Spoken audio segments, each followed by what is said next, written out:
At dahil nga meron pa tayong nakapending na ipopromote, tara, samahan niyo ako mag-get ready with me. Pero syempre, dapat hindi tayo magpapakabog, dapat plakado pa rin tayo. Para naman kahit papano ay magmukha tayong kaaya-aya sa harap ng kamera. Di naman talaga ako pala ayos sa mukha pero kinakailangan talaga dahil nga sa pag-a-affiliate natin at haharap na tayo sa magandang camera natin. Naglagay lang ako ng toner sa mukha, ayoko talaga nang gumagamit ng cotton dahil feeling ko naiirita talaga yung pagmumukha ko dyan.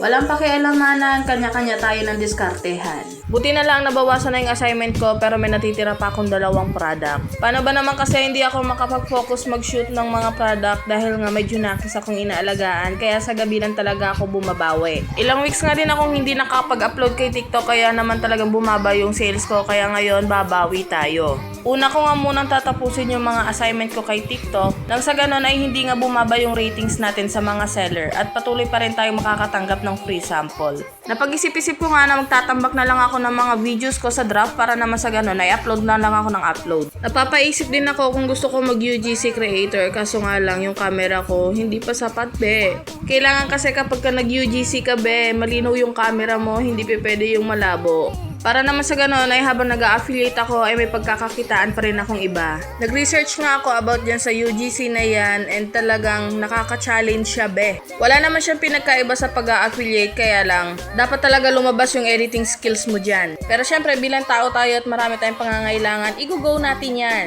Kaya sa mga seller dyan tumatanggap ako ng X-deal at saka mga paid collaboration. Charing. So ayan, tapos na nga tayo sa pag-i-skincare ngayon. Maggagawa naman tayo ng kilay para pakak na pakak pa rin pagharap ng camera. Niloloko pa nga ako ng asawa ko dyan kasi mukha daw akong alien kapag ka hindi nakakilay. Tignan mo, ang ogag niya talaga. So ayun mga mariko, pinupursu ko nga talaga mag-affiliate kasi sayang din. Kaysa naman mag-scroll ako na mag-scroll dito kay TikTok, wala naman akong napapala. Minsan talaga hindi ako active sa SOCMED at talagang dito ako kay TikTok nag-focus ngayon. So totoo lang talaga, napakahirap nga naman talaga maging affiliate pero kung gusto mo yung ginagawa mo, why not?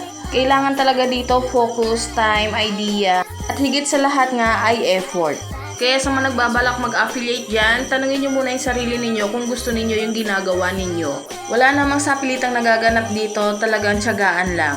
Tanim ka lang ng tanim at siguradong may aanihin ka pagdating ng panahon. Ayan, tapos na tayo. Tama na ang chika dahil ako'y magpo-promote pa at kailangan ko ng pera. Bye-bye!